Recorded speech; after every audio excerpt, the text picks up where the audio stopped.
मुल्क में political temperature जो है वो कम होना चाहिए और लोगों को मामलात को तय करने के लिए जो है वो मशावरत से और गुफ्तगू से काम लेना चाहिए। लेकिन यहाँ पे मैं ये भी अर्ज़ करूँगा कि इस वक्त सियासी टेम्परेचर जहाँ पे पहुँचा हुआ है, जहाँ पे मुल्क जो है वो इस वक्त अफरा तफरी और अनारकी के दहाने पे खड़ा है, इसके लिए इमरान खान साहब ने 10 साल बड़ी मेहनत की है। ये कोई एक दो दिन का या महीनों का किस्सा नहीं है, ये पूरे 10 साल की मेहनत है इमरान खान नियाज़ी की, जो उसने की है इस मुल्क को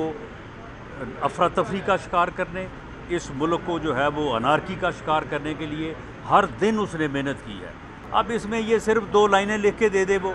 कि जी मैं अमन चाहता हूँ और मैं जो है वो मामलात को हल करना चाहता हूँ, इस तरह से तो मामले हल नहीं होंगे। इसके लिए एक ग्रेटर डायलॉग की ज़रूरत है, जिसमें अपोजिशन की तमाम जमातें भी हों, जिसमें हुकूमती कोलिशन की तमाम जमातें हों, जिसमें इस्टेब्लिशमेंट भी हो और जिसमें मैं समझता हूँ कि जुडिशरी भी हो, तब जाके एक ऐसा लाहे अमल जो कि चार्टर ऑफ इकॉनमी भी हो, जो कि चार्टर ऑफ डेमोक्रेसी भी हो, जो कि चार्टर ऑफ पीस भी हो, उसके ऊपर तमाम फ्रीकैन बैठ के बात करें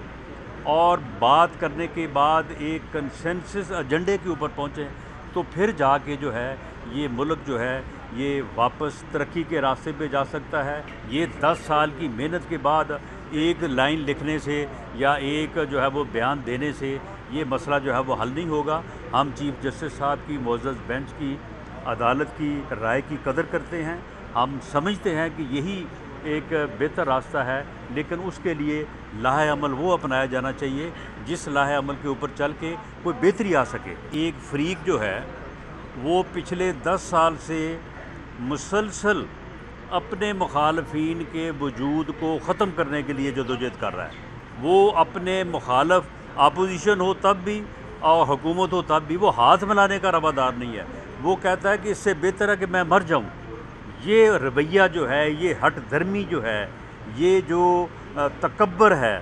ये जो ज़िद है, इस वजह से जो है ये सारा मामला जो है ये पैदा हुआ है। और जब तक ये ज़िद और ये तकब्बर और ये रौनियत जो है वो ख़त्म नहीं होगी, उस वक्त तक मामला जो है वो आगे नहीं बढ़ सकता।